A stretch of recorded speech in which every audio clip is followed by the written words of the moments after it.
सादर नमस्कार, सादर जय जिनेंद्र। क्षमा ब्रेकिंग जैन न्यूज प्रतिदिन प्रातः, दोपहर एवं रात्रि में देश भर से संपूर्ण जैन समाज से संबंधित सही और सकारात्मक समाचारों के लिए देखना और सुनना न भूलें। साथ में आपसे विनम्र निवेदन है कि यदि आपने इस चैनल को सब्सक्राइब नहीं किया है तो कृपया अवश्य कीजिए और शेयर और लाइक करके धर्म प्रभावना में सहयोगी एवं सहभागी बनिए।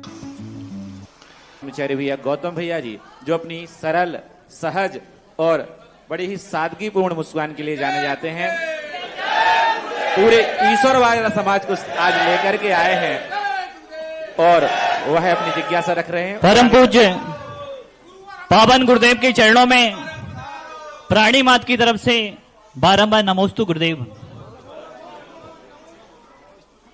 हे गुरुदेव, जिस प्रकार भगवान के समोसरण में शेर और गाय एक घाट पे पानी पिया करते हैं, ऐसे ही गुरुदेव आपके भी समोसरण में सभी समाजें एक होकर जिन संस्कृति की, भारतीय संस्कृति की रक्षा करती हैं, गुरुदेव आज आपके चरणों में जैन समाज के साथ ब्राह्मण समाज, ठाकुर समाज, पटेल समाज, साहू समाज, राय समाज, विश्वकर्मा समाज, यादव समाज, रेखबार समाज, सेन समाज, दच्च समाज, प्रजापति समाज, अहिरवार समाज, सोनी समाज एक साथ मिलकर निवेदन कर रही है, हे गुरुदेव आपके चरण जयोदय तीर्थ क्षेत्र ईश्वरवारा में पड़े, यही भावना लेकर हम आए हैं गुरुदेव। नमोस्तु गुरुवाय, नमोस्तु गुरुदेव, नमोस्तु गुरुदेव। गुरुदेव आपने पंथवाद को, गुरुदेव आप पंथवाद को मिटा रहे हैं। हे गुरुदेव आप संतवाद को मिटा रहे हैं। हे गुरुदेव आपके उपकारों को कौन यहां चुकाएगा? विश्व शांति के लिए इतना पसीना कौन बहाएगा? देखते हैं गुरुदेव सुबह से शाम तक 30 क्षेत्रों के लिए समय देते हैं। विश्व शांति के लिए 30 क्षेत्रों के लिए इतना पसीना कौन बहाएगा? हे गुरुदेव आप अद्भुत और निराले हैं। हे गुरुदेव आप अद्भुत और निराले हैं। शीतलाचार को शीतलाचार कहने की हिम्मत करने वाले हैं। हे गुरुदेव आप अद्भुत और निराले हैं। डाकू को डाकू कहने की हिम्मत करने वाले हैं। चिंगारी छिटकाने से हिम पर्वत पिघल नहीं जाते। चिंगारी छिटकाने से हिम पर्वत पिघल नहीं जाते। बादल कितना भी चाहें सूरज को निगल नहीं पाते। बादल कितना भी चाहें सूरज को निगल नहीं पाते। चंद हवाओं के झोंके कब चट्टानों को तोड़ गए। चंद हवाओं के झोंके कब चट्टानों को तोड़ गए। कब सूरज, चांद, सितारे मिलकर तूफानों का रुख मोड़ गए। हे गुरुदेव आपके लिए जो उपसर्ग करेंगे और कराएंगे, एक दिन आपकी शरण में आकर सांदी धारा जरूर करवाएंगे।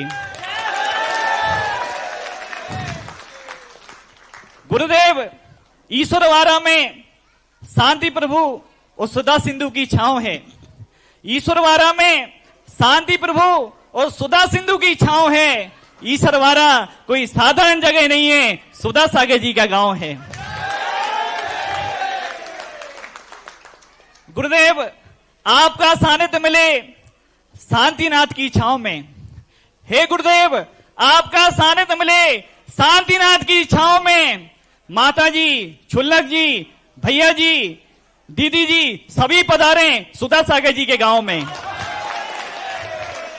सभी पधारें पूज्य गुरुदेव सुधा सागर महाराज जी के गांव में। गुरुदेव हमारी जिज्ञासा है, बुंदेलखंड में जगह जगह देखा है, अब तो बुंदेलखंड के बाहर भी देखने को मिलता है, 30 क्षेत्रों पर मेले लगते हैं। गुरुदेव मेले की परंपरा कब से चालू हुई और 30 क्षेत्रों पर मेला लगते हैं, इसका गुरुदेव समाधान कीजिए। और गुरुदेव यहाँ पर 2 फरवरी को विमानोत्सव है, बसंत पंचमी मेला है और डेली जो यहाँ पर विधान चल रहा है ईश्वरवारा में, उसकी चतुर्थ वर्षगांठ भी हम सभी मनाएंगे। ऐसी गुरुदेव आपका सानिध्य मिले, इसी भावनाओं को लेकर सभी समाजें आई हैं। 2 फरवरी दिन संडे का दिन पड़ रहा है और पूरे सागर से हमारी कमेटी बसें लगा रही है। बेगमगंज, राहतगढ़, खुरई, जड़ुआखेरा, नरियावली, बांदी आदि जगह से भी बसें लगाई जा रही हैं। सभी लोग उसमें पधारें। गुरुदेव हमारी जिज्ञासा समाधान करना। नमस्ते। बुंदेलखंड एक बहुत प्राचीन इतिहास में गर्वित है। अभी मैंने कहा था ना, बुंदेलखंड महाभारत के समय भी सागर का स्थान है और जब से सागर है, सागर के आसपास के गांवों को, अभी मैं बुंदेलखंड के इतिहास को पढ़ रहा था, सब गांव उतने ही प्राचीन हैं जितना प्राचीन सागर है। सागर का सबसे प्राचीन गढ़पैरा माना जाता है और उसमें तुम्हारे ईश्वरवाड़ा गांव का बहुत बड़ा नाम सांची के स्तूप के शिलालेख में मिला है। सांची का जो स्तूप था, सांची के स्तूप बहुत प्रसिद्ध है। उन सांची के स्तूपों में शिलालेख लगा है कि ईश्वरवाड़ा के दानी ने सांची के स्तूप में दान दिया था और उस समय सांची के स्तूप में दान की बात निकलना, उससे सिद्ध होता है कि तुम्हारा जो गांव है वह इतनी पुराना है। सागर तो मैंने कह ही दिया कि पांडवों के समय का है, तो ये बात। और 12वीं शताब्दी का उल्लेख उन्होंने इतिहास में किया। पाणा साय के द्वारा 12वीं शताब्दी में निर्मित जिनालय की स्थिति बनना, तो एक अपने आप में इतिहास है और बड़े बड़े मेलों की परंपरा बहुत पुरानी है। हमारे सतखंडागाम के अंदर पूज्यवर वीर सिंह स्वामी महाराज ने एक मेले का उल्लेख किया। महिमा नगरी में एक बहुत बड़ा मेला हुआ था, साधुओं का मेला, 2000 वर्ष पहले धरसेन स्वामी के समय।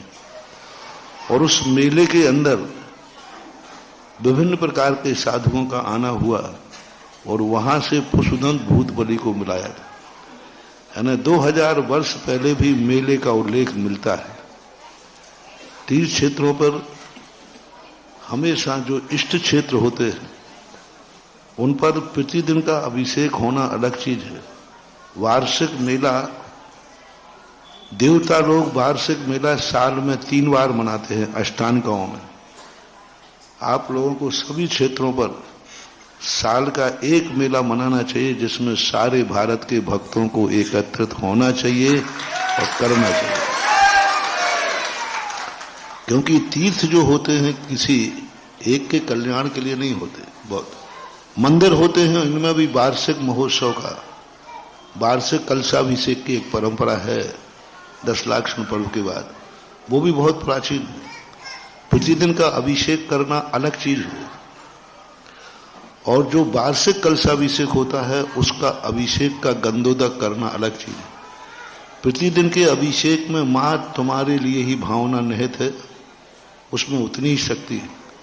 वार्षिक महोत्सव पूरी समाज के लिए किया जाता है तो गंधोदक में इतनी ताकत होती है कि पूरे समाज का भी हित करता है। इसी प्रकार मंदिरों के अंदर तीर्थ क्षेत्रों की वंदना करने तो तुम लोग जाते ही हो, जाते रहते हो, उनका फल अलग है। क्षेत्र पे जाकर के वंदना करना, अभिषेक करना, दर्शन करना, ये सब होता है। लेकिन किसी क्षेत्र का एक वार्षिक महोत्सव का रूप देना वो इतना ही फलदायी होता है जैसे देवता प्रतिदिन अकृत्रिम चैत्यालयों की वंदना करते हैं, कभी भी जाते हैं। लेकिन जब वो अष्टांग का महोत्सव में जाते हैं उस समय का फल, उस समय का आनंद अलग ही होता है। वंदना तो प्रतिदिन करते हैं। अष्टांग का नंदीश्वर द्वीप के चैत्यालय कभी देवताओं से खाली नहीं होते, 24 घंटे वहां देवताओं का वास रहता है, श्यार निचकालम अंशेमी। लेकिन जब महोत्सव होता है उस समय सारे देवता ग्रुप रूप में जाते हैं, साल भर में अलग अलग जाते हैं, लेकिन जब महोत्सव होगा अष्टांग का, सारे देवता एक साथ मिलके जाते हैं। जब आराध्य की आराधना एक साथ मिलके करते हैं उस समय आराध्य की एनर्जी, कर्मों की शक्ति, अनुभाग शक्ति बहुत अधिक हो जाती है और उस समय जो उनका आनंद बढ़ता है।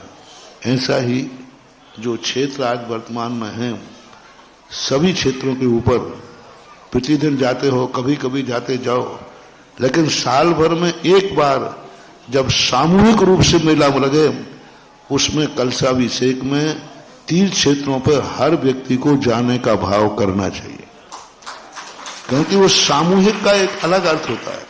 अलग तो जाते ही हैं, कभी भी चले जाओ, लेकिन जब पूरी समाज जा रही हो उस समय जाकर के उस मूर्ति का दर्शन करना, उस मूर्ति का अभिषेक करना, उसमें अपनी भागीदारी देना बहुत बड़ा सामूहिक पुण्य कर्म का बंध है।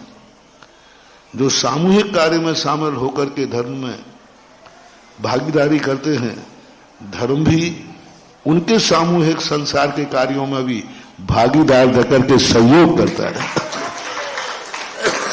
आपके भी सामूहिक कार्यक्रम होते हैं, तो उसके लिए पुण्य चाहिए है कि हमारे यहाँ कोई बड़े कार्यक्रम हो, शादी ब्याह का कार्यक्रम हो, बहुत बड़ा कार्यक्रम हो, वो आनंद संपन्न हो, अच्छा हो, उसके लायक पुण्य कमाना है। तो धर्म के कार्यों में भी सामूहिक कार्यक्रमों में शामिल होकर उन भगवान की वंदना करना, ये तुम्हारे लिए उस प्रकार के पुण्य के बंध का कारण होता है। आशीर्वाद। गुरुजी, जैन समाज के साथ हिंदू महासभा आई है, सभी लोगों की तरफ से नमोस्तु, सभी को आशीर्वाद बने। सभी के लोगों के लिए, क्योंकि वहां गांव में सभी लोग, वहां फर्क ही नहीं रहता है कौन जैन है कौन अजैन है, सब भाईचारे से रहते हैं।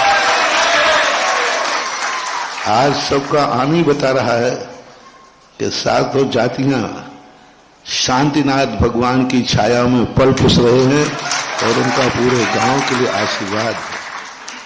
वो शांतिनाथ भगवान ने उस गांव के लिए अमर कर दिया, आज वो क्षेत्र के रूप में है, सभी समाज के लिए आशीर्वाद है। नमोस्तु। आगे के संचालन के लिए मैं सादर आमंत्रित करता हूं बाल ब्रह्मचारी भैया गौतम जी को। क्षमा के साथ हमने थोड़ा सा समय उनका अधिक ले लिया है। संदीप जी ठाकुर जिज्ञासा करेंगे, तैयार रहेंगे। ब्राह्मण समाज से महेंद्र भोयरे। देखो पूज्य गुरुदेव, ये सब अपने श्रीफल स्वयं लेकर आए हैं। इनकी भावना थी कि हम अपने श्रीफल स्वयं लेकर आएंगे, सभी लोग अपने श्रीफल को ऊपर करेंगे और पूज्य गुरुदेव से आग्रह करेंगे, निवेदन करेंगे, गुरुदेव आपका सानिध्य मिले। और जिसकी जिज्ञासा है सिर्फ वही खड़े रहेंगे, बाकी लोग बैठ जाएंगे। जो जिज्ञासा कर रहे हैं बाकी लोग बैठ जाएं कृपया। हाँ, और साथ में आ जाएंगे ब्राह्मण समाज से विश्वनाथ जी चौबे, और आप भी आ जाइए। हाँ, जिज्ञासा चालू करें, माइक दे देंगे।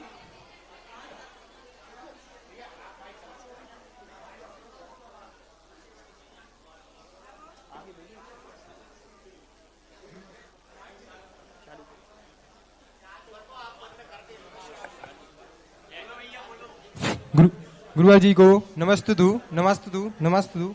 हमारी जिज्ञासा है, आपके प्रवचनों में भगवान श्री राम जी को विशेष स्थान दिया गया है। आपके अनेकों बार भगवान श्री राम को गुणानुवाद करते हैं। हमारी जिज्ञासा है, आपने भगवान श्री राम को मर्यादा पुरुषोत्तम क्यों कहा गया? गुणानुवाद उनका किया जाता है, वो खुद गुणों के भंडार थे और हमारे भारत के मर्यादा शिरोमणि थे। और जैन दर्शन में भी रामचंद्र जी, हनुमान जी को सर्वोच्च स्थान दिया गया। उनको भी चरम वीतरागी कहा गया, उनको भी जिन कहा गया।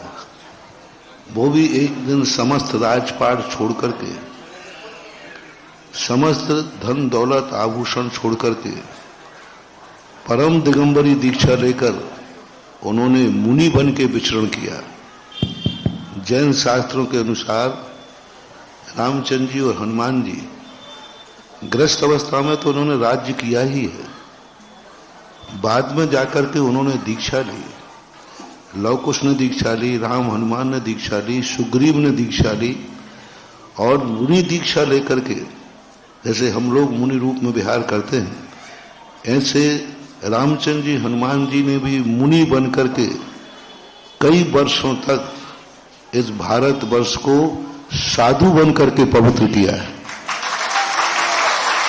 और बाद में बिहार करके महाराष्ट्र में एक मांगी टुंगी स्थान है, वहां पर उन्होंने तपस्या करके परम निर्माण और मोक्ष को प्राप्त करके जैनेन्द्र पद धारण किया। जैन दर्शन के अनुसार रामचंद्र जी, हनुमान जी सब सिद्धालय में सिद्ध भगवान बन के विराजमान। उन्होंने कई कई वर्षों तक भगवान समोषण का रूप लेकर भारत वर्ष में उपदेश दिया। हनुमान जी ने भी, रामचंद्र जी ने भी अरहंत भगवान बनके, जिनेन्द्र बन करके उपदेश दिया। और वैष्णव दर्शन में तो आता है, वैष्णव दर्शन में उनका स्वरूप एक गृहस्थ के रूप में प्रस्तुत किया है, और जैन दर्शन में उनके स्वरूप की पूज्यता एक साधु और भगवत पद के रूप में किया है। और एक ऐसा साधु पद धारण किया, इसलिए वो अपने आप में महान है। मर्यादा पुरुषोत्तम का अर्थ यही है कि वो कितनी भी परिस्थितियां आ जाएं, कभी मर्यादा का उल्लंघन नहीं कर देते। कितना बड़ा त्याग करने की बात आई, बेटे की मर्यादा है कि वो पिता की मां की आज्ञा माने, राज छोड़ करके चले गए, सबसे बड़ी मर्यादा है। जंगलों में जाकर के भी उन्होंने धर्म को नहीं छोड़ा। विपदाएं आई हैं, संकट आए हैं, परेशानी आई है, लेकिन उन्होंने कभी धर्म का सहारा नहीं छोड़ा। सबसे बड़ी, इतनी बड़ी संकट था, विदेही का अपहरण हो चुका था। उस समय भी रामचंद्र जी को जंगल में जब सुग्रीव आदि दुखी लोग मिले, तो अपना दुख भूल करके पहले सुग्रीव का दुख दूर किया। यही मर्यादा पुरुषोत्तम का। स्वयं वो दुखी थे, सीता जी का अपहरण हो चुका था, लेकिन रास्ते में दुखी मिल गया, तो अपना दुख तो भूल गए और सुग्रीव का दुख दूर करने में लगे। अरे भाई, अरे तुम खुद दुखी हैं, फिर भी उनका दुख, उनका कहा नहीं, जैसा मुझे दुखी है ऐसे ही सामने वाले को दुखी है। सुग्रीव से बाद में सहायता ली, पहले सुग्रीव का दुख दूर किया, बाद में फिर अपने दुख को दूर कराने में सहभागी हो। सबसे बड़ी तो यही है। हर व्यक्ति स्वार्थी होता है, अपने दुख को दूर करना चाहता है, दूसरों के दुख से हमें कोई लेना देना नहीं है। वो कहता ना, अपना काम बनता, बुंदेलखंडी कहावत है। लेकिन हमारे आदर्श मर्यादा पुरुषोत्तम राम ऐसे नहीं थे। वो कहते कि नहीं, मेरा काम बने या नहीं बने, लेकिन मेरे द्वारा यदि दूसरे का काम बनता है तो मैं पहले उस काम को बनाऊंगा। मेरे सहयोग से, मेरी सहायता से यदि सुग्रीव का संकट दूर होता है तो पहले मैं वो काम करूंगा।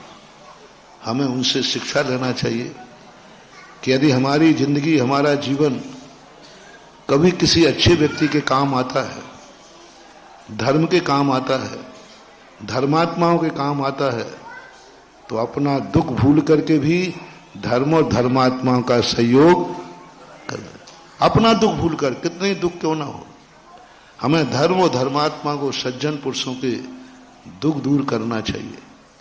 यही हमारे भारत की परंपरा, उन्हीं महापुरुषों के आदर्शों से आज भी ये परंपरा जीवित है। ये दान की परंपराएं क्या है? व्यक्ति स्वयं कमाता है, कितने पसीने से कमाता है, लेकिन जब धर्म की बात आती है तो यूं निकाल के दान में दे देता है। तुम्हारे यहां का रहने वाला व्यक्ति सांची में दान देने कैसे चला गया? सांची के स्तूप तो प्रसिद्ध है ना, कोष में आते, वहां के शिलालेख में तुम्हारा नाम। अरे यहां तुम्हारे गांव में रहने वाला व्यक्ति है, 2 रुपए कमाता है, लेकिन उसने सोचा कि नहीं, धर्म की रक्षा के लिए यदि जरूरत है तो कहीं भी होता है। सुग्रीव से, हनुमान से रामचंद्र जी की कोई रिश्तेदारी नहीं थी, अयोध्या से उनका कोई संबंध भी नहीं था, कोई संबंध नहीं था, कोई मतलब नहीं था। ये नहीं है कि उनसे कोई मोह हो या कुछ हो, ऐसा कुछ भी नहीं था। लेकिन जब दुखी व्यक्ति मिल गया तो तो दुखी व्यक्ति ये नहीं देखता है, दुख दूर करने वाला ये नहीं देखता है कि हमारा है कि पराया है, वो तो ये देखता है दुखी है और हमें दुख दूर करना है। तो ये कारण में कोटि कोटि प्रणाम प्रणाम प्रणाम। हमारी जिज्ञासा ये है, आप सानिध्य अगर ईश्वरवारा में मिलता है तो सभी समाजें आपका पैदल ईश्वर तक विहार कराएगी और आसपास के कई गांव वाले ईश्वरवारा इंतजार कर रहे हैं, आप हमें आशीर्वाद प्रदान करें। नगर को और गांव को और प्राणी मात्र को तो मेरा सदा आशीर्वाद है, लेकिन बस रही है जाने आने की बात, बस उसके ही संबंध में सारी परेशानियां हैं, बाकी आशीर्वाद में तो कोई कमी है नहीं। विश्वनाथ जी चौबे तैयार रहेंगे। राजीव जी दत्त। विश्वनाथ जी चौबे।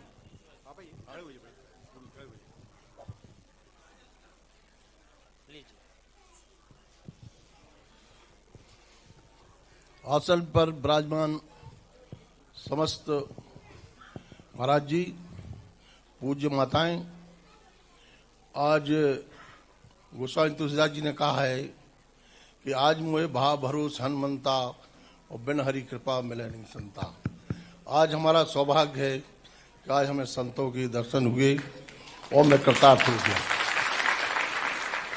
परम पूज्य महाराज जी ने आज एक बहुत बड़ी बात बताई, जो हम ईश्वरवारा के हम निवासी हैं, 75 वर्ष से ऊपर हमारी आयु हो चुकी है, लेकिन जो सांची की बात आपने बताई, मैं भी सांची का कई बार गया घूमने, लेकिन ये शिलालेख हमें देखने को नहीं मिला। दोबारा मैं जब भी जाऊंगा तो मैं अपने गांव का शिलालेख देख के जरूर आऊंगा। दूसरी बात, गोस्वामी तुलसीदास जी की जो आपने वर्णन किया है कि बार बार सुग्रीव की बात जो कही है, तो मित्रता जो हुई है, पहले उनकी जो समस्या थी, परेशानी थी, वो हल की, फिर उसके बाद श्री रामचंद्र जी की सुग्रीव जी से मित्रता हुई। तो मैं मूल रूप से समस्त मुनिगण माता जी से ये हमारा निवेदन है कि 2 तारीख को हमारे यहाँ बसंत पंचमी का मेला लग रहा है, वो सब आपका 2 तारीख का है ना। तो जब से महाराज जी ने दीक्षा ली है, तब से हमें वो सानिध्य प्राप्ति ईश्वरवारा को नहीं मिला है जो मैं आज चाह रहा हूं।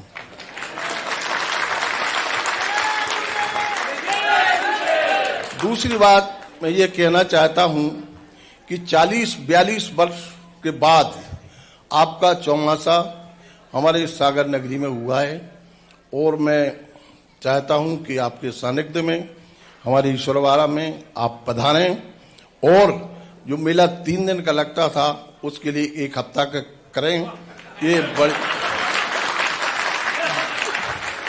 जिसमें सारे ईश्वरवारा तो ठीक है, पूरे मध्य प्रदेश, पूरे हिंदुस्तान के और विदेशों के लोग आकर हमारे गांव में आकर पधारें और हमारे गुरुजनों का, हमारे महाराज जी का आशीर्वाद प्रदान करें। यही मेरी आज्ञा है कि निवेदन है कि वो हमें आज्ञा दे कि हम जरूर आएंगे। बोलो सदा सागर जी महाराज की। हाँ, इसके बाद तैयार रहेंगे राजीव जी दत्त। इसके बाद तैयार रहेंगे नरेश जी अहिरवार। जगत पूज्य गुरुवर के चरणों में बारंबार नमस्तु नमस्तु। माता जी के चरणों में बंदामी बंदामी। छुल्लक जी महाराज जी इच्छामी इच्छामी, भैया जी को बंदामी। सभी जैन बंधुओं को जय जनेन। महाराज श्री, आप जिस समय आगरा में थे उस समय आपके पास विश्व हिंदू परिषद राम मंदिर का निमंत्रण लेकर आपके पास गया था, और आपने सहृदय सभी को आशीर्वाद दिया था, और करोड़ों जैन बंधुओं से करोड़ों रुपए का दान भी वहां पहुंचा। महाराज जी, हमारी जिज्ञासा है कि धर्म और धर्मात्माओं पर संकट ही क्यों आता है? धर्मों धर्मात्माओं पर संकट नहीं आएगा तो उनको पूछेगा कौन? देखो अपने यहाँ श्री कृष्ण के भैया भी बलराम थे, वे भी राम के नाम से जाने थे ना, और लक्ष्मण के भैया भी राम थे। बलराम को कितने लोग पूछते हैं और श्री राम को क्यों? उनके जीवन में कोई संकट ही नहीं आया और इनके जीवन में कभी साता नहीं मिली, संकट ही संकट रहा। दोनों राम थे, वो श्री नारायण के थे, ये भी लक्ष्मण नारायण के भाई थे, लेकिन रामचंद्र जी के जीवन का सबसे बड़ा, क्योंकि संकट ही तो निखारते हैं। आप लोग पिक्चर देखते हो, कौन सी पिक्चर हिट होती है जिसमें हीरो की जितनी ज्यादा दुर्दशा होती है, खलनायक की दुर्दशा नहीं होती। पूरी पिक्चर में 2 घंटे 55 मिनट तक तो खलनायक का राज चलता है, मजे, और हीरो की क्या होती है पूरी पिक्चर में? धुलाई। इसलिए वो हीरो होता है, क्योंकि संकट जो आते हैं, संकट करने वाले लोग निम्न स्तर के लोग होते, पापी लोग होते, राक्षसी प्रवृत्ति के होते, कसाई होते। वे धर्मात्माओं पर संकट नहीं करेंगे तो किस पे करेंगे? और धर्मात्मा भद्र परिणामी होते हैं, सरल परिणामी होते हैं। वो तो संकट करने वालों का भी कल्याण चाहते हैं। स्तूप देखिए, कल्याण करने वाले लोगों का, उनका दुश्मन का भी ये कहते भाई इसका कल्याण हो। लेकिन दुष्ट जन लोग जो हैं उस सज्जनता का, सरलता का लाभ उठा देते। नरेश अहिरवार तैयार रहेंगे। प्रदीप जी नायक, सुकमाल जी जड़ुआखेरा। बोलिए। महाराज श्री के चरणों में कोटि कोटि नमोस्तु। महाराज श्री के चरणों में कोटि कोटि नमोस्तु नमोस्तु नमोस्तु। महाराज श्री, आपके द्वारा भारतवर्ष में अनेकों धार्मिक एवं सामाजिक कार्य हो रहे हैं। आप महाराज श्री, आपके द्वारा अनेकों धार्मिक एवं सामाजिक कार्य हो रहे हैं। आप जहां जाते हैं वहां के युवाओं को रोजगार प्राप्त होता है। आपके द्वारा हजारों बेरोजगार युवाओं को रोजगार के अवसर खुल रहे हैं। आप भगवान के ज्यादा चिंता करते हैं या बेरोजगार युवाओं की ज्यादा चिंता करते हैं? हमारी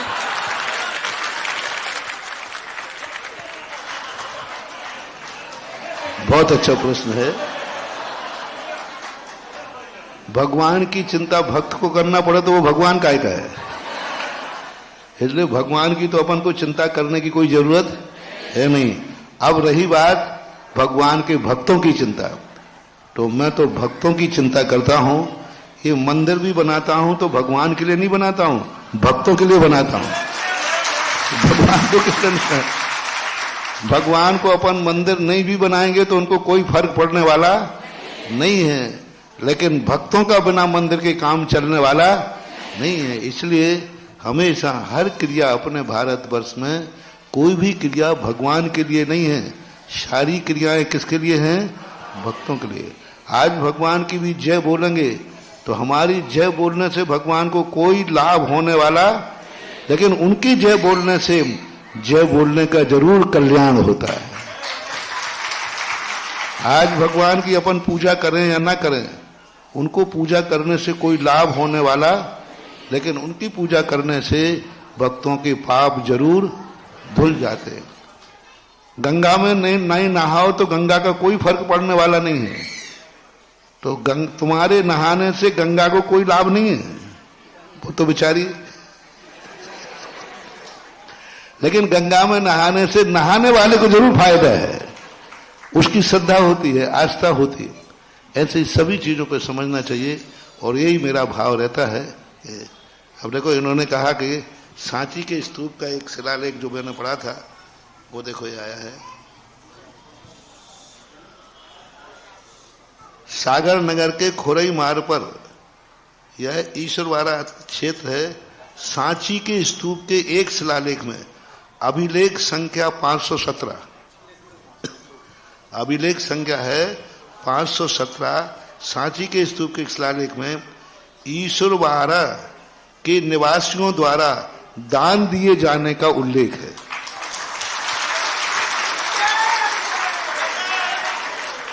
ईश्वरवाड़ा के निवासियों द्वारा दान दिए जाने का उल्लेख है। और यहां पर इन्होंने लिखा है कि 1237 में पाणासाय नाम के श्रेष्ठी ने एक विशाल जिन मंदिर बनवाया था, जिसमें उन्होंने 5 मूर्तियां विराजमान की थी। 5 ही है ना, 5 मूर्तियां शांतिनाथ, कुंथनाथ, अरहनाथ, चंद्रप्रभु, पद्म प्रभु की प्रतिमाएं स्थापित हैं। इनकी प्रतिमाओं के पीठ पर भी एक शिलालेख है जो 12वीं शताब्दी का है। ऐसा इन्होंने संग्रह किया।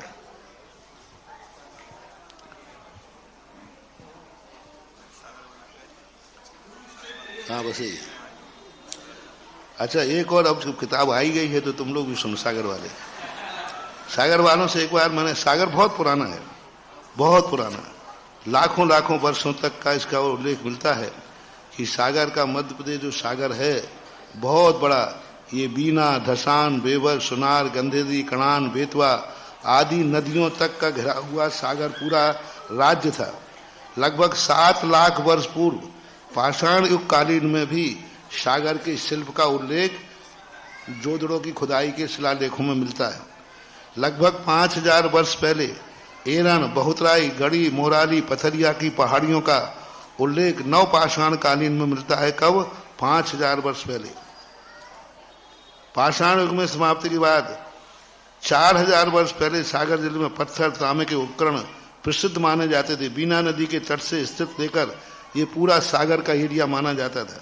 ताम्र के पाषाण की वस्तुएं, ताम्र, स्वर्ण, रजत, सीसा, कीमती पत्थर आदि की वस्तुएं सागर की सारे राज्यों में प्रसिद्ध थी। अब दूसरा जो महत्वपूर्ण है, सागर वालों की औकात। अब मैं क्या करूं, लिखा है तो बता दिया। देखो, मतलब सागर वाले शुरू से कुछ गड़बड़ तो रहे। मतलब पांडवों का और कौरवों का युद्ध हुआ, श्री कृष्ण जिस तरफ थे, सागर वाले कौरवों की तरफ से लड़े थे। यानी ये संस्कार आज भी थोड़ा बहुत देखा जाता है कि धर्म के पक्ष में, धर्मात्माओं के पक्ष में कम रहते हैं, अधर्मियों के पक्ष में और विधर्मियों के पक्ष में, जो धर्म से रहित हैं उनके पक्ष में ज्यादा लोग खड़े हो जाते हैं, धर्म के पक्ष में नहीं। ये भी शिलालेख है, देखिए। सागर का उल्लेख महाभारत में 2 जगह मिलता है। सभा पर्व 52/18 में चर्चा है कि युधिष्ठिर के राजसूय यज्ञ में सागर जनपद के क्षत्रिय नरेश उपस्थित हुए थे। वो जो हुआ था ना, युधिष्ठिर के द्वारा राजसूय यज्ञ होता है, उसमें क्षत्रिय नरेश जनपद के सागर से उत्पन्न हुए थे। और महाभारत का जब युद्ध हुआ तो कौरवों की ओर से सागर के लोग लड़े थे। इसमें लिखा है, कौरवों की ओर से सागर के निवासी लड़े थे। आंध्रकाश्य, पुलिंदाश्य, सागरानुपवासिनः, ये प्रमाण दिया इन्होंने। पर्व महाभारत 8:73-20 इनके यहां उल्लेख आया है। आंध्रकाश्य, पुलिंदाश्य, यानी कौरवों के पक्ष में कहां कहां की सेना आई थी, तो आंध्रकाश्य आंध्र प्रदेश की, पुलिंदाश्य पुलिंद देश की, और सागरानुपवासिनः सागरवासी कौरवों की तरफ से युद्ध लड़ने के लिए शामिल हुए थे कुरुक्षेत्र में। वारे कुरुवंशी। अब तो हम कहेंगे, सुनो रे दुर्योधन के साथियों। अब देखो, मुझे तो थोड़ा बहुत मिल जाए फिर तो छेड़ने में तो अब सागरवासियों कोई ज्यादा नहीं, बस इतना ही कहूंगा, दुर्योधन के साथियों। श्री कृष्ण के विरोधी नहीं कहूंगा, विरोधी तो नहीं कहूंगा मैं। देखो, और देखो, बहुत बड़ा मौर्य वंश का अधिकार सागर पर रहा है, और मौर्य वंश का राजा यहाँ पर अपने परिवार के साथ एक बार आया है। ये उल्लेख, बहुत सारे उल्लेख है। सम्राट समुद्रगुप्त का ज्येष्ठ पुत्र रामगुप्त अपने पिता प्रांतपति के एरण पदस्थ रहा है, जिसमें मतलब सम्राट समुद्रगुप्त का जो बेटा था वह इस एरिया के लिए पदस्थ किया गया था, जिसमें समुद्रगुप्त अपनी पटराज महिषी पुत्र पौत्रों के सहित एरण तक आया। यह अभिलेख एरण किरणी प्राचीन नाम से उसमें उल्लेखित किया गया है। ऐसे बहुत सारी बातें। जिज्ञासा करेंगे प्रदीप भैया, प्रदीप जी नायक। इसके बाद तैयार रहेंगे सुकमाल जी नायक। अंत में हम अपने संचालन को विराम देते हुए, देखो सभी को मालूम है पूज्य गुरुदेव किस नगर के गौरव हैं? सागर नगर के। नगर सागर के गौरव हैं, लेकिन पूज्य गुरुदेव तीज क्षेत्र के भी गौरव हैं। वो तीज क्षेत्र कौन सा है? जय उदय तीज ईश्वरवारा। देखो सभी भैया जी लोगों की भावना है, छुल्लक जी महाराज जियों की भी भावना है, माता जियों की भी भावना है कि हमें शांतिनाथ भवन के दर्शन करना है। वो कौन करा सकते हैं? जगत पूज्य गुरुदेव ही करा सकते हैं। इसलिए गुरुदेव आपके साथ पूरे सागर की जैन समाज, पूरे विश्व की जैन समाज शांतिनाथ भवन के दर्शन करें। 900 वर्ष प्राचीन वह क्षेत्र है, उसके हम सभी लोग दर्शन करें। और साथ में सागर में जो माहौल देखा है, बचपन से हम सागर में रहे हैं, सागर को जानते हैं। ऐसा माहौल या तो आचार्य श्री के समय देखा है या फिर उसके बाद पूज्य गुरुदेव के समय देखा है। ऐसे सागर वाले आप सभी लोग 2 फरवरी को बसंत पंचमी पर ईश्वरवारा पधारें और विमानोत्सव में शामिल हों। और हम सभी की भावना है कि पूज्य गुरुदेव भी हम सबके उस विमानोत्सव में शामिल हों। और सभी के लिए भोजन की भी व्यवस्था निःशुल्क है, पुण्यार्जकों की तरफ से निःशुल्क है। सभी लोग पधारें। सागर से और आदि अनेक स्थानों से बसें आदि लग रही हैं, किसी को कोई क्षमा असुविधा नहीं होगी। जैन न्यूज यूट्यूब चैनल पर विज्ञापन देकर धर्म प्रभावना में बने सहभागी। विज्ञापन देने हेतु संपर्क कीजिए मोबाइल नंबर 9026900740 एवं समाचार एवं वीडियो भेजने हेतु व्हाट्सएप नंबर 9335236222। क्षमा breaking Jain news YouTube channel देखने के लिए आपको बहुत बहुत धन्यवाद। सादर प्रणाम। सादर जय जिनेंद्र।